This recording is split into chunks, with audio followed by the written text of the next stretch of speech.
It's not easy to write about a character who's been a villain for most of his, and for a small time her, career. If I tried to describe every encounter classic Loki had with a superhero, almost all of them would end with, but he was stopped by. So I'll just play the equivalent of a highlights reel before getting to the good stuff. No, I'm not being lazy, shut up.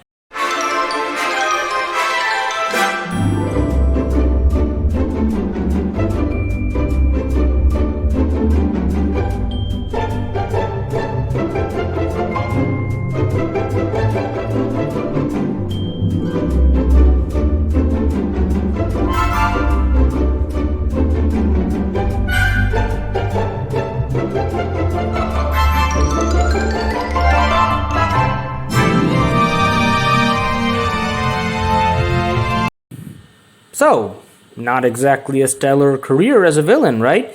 If you think so, congratulations, Loki felt the same way as well, which is why after his death he was resurrected as a child who was determined to do good. Problem is, when you've betrayed your people as many times as Loki has, there's going to be trust issues. Everybody on Asgard hates Loki now, and it's only due to Thor he's still allowed on Asgard. Oh, the irony. This is where things get confusing. So apparently Loki planned to get himself resurrected as a child as a part of some evil plan, but Kid Loki would have none of it and turned his evil future self into a magpie called Equal. Get it? Loki, Equal. But Loki is still Loki, so he employs trickery a lot, which really doesn't help his credibility. Everybody still hates him, remember? He does eventually manage to win everyone's hearts over in Asgard. Tragically, in a later fight with Mephisto, Kid Loki had to let Equal rewrite his mind to stop him, allowing evil Loki to return in the trustworthy Kid Loki's body. Kid Loki agrees, but gets one last jab in. Kid Loki had changed, and whether or not future evil Loki wanted to change or not, he would have to live with the guilt of erasing his younger self.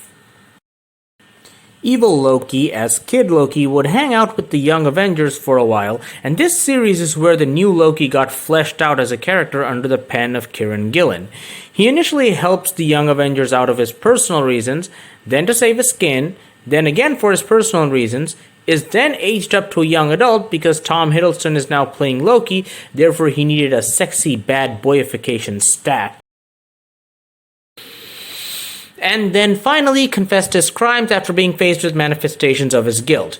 He then leaves the team over, well, everything he did, but he does secretly throw a party for them, which, as we all know, makes everything better. After this, Loki became an agent of Asgard, meets and befriends Verity Williams, whose power allows her to tell when she's being lied to, and realizes that he is being manipulated by his future evil self. In the event comic Axis, Loki had his morality inverted, which turned him into one of those guys who claim to be very truthful, but are just one of those assholes on the internet who just claim to be truthers. This causes him to tell Thor the truth about Kid Loki, causing Thor to finally lose all faith in him and hand him over to Asgard to face justice. Loki would then encounter his future evil self, King Loki, who would tell him that he doesn't really change as a person, but Verity points out that King Loki doesn't recognize her, so the future has already begun to change. This ultimately leads to a huge fight in the present between Asgard and King Loki, who is finally defeated with the help of present Loki, who has accepted the moniker God of Stories.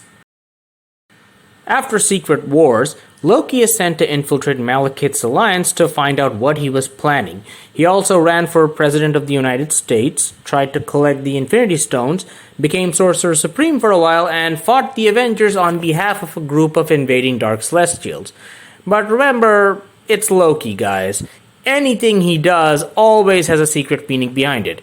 You just have to hope that he doesn't screw you over in the process.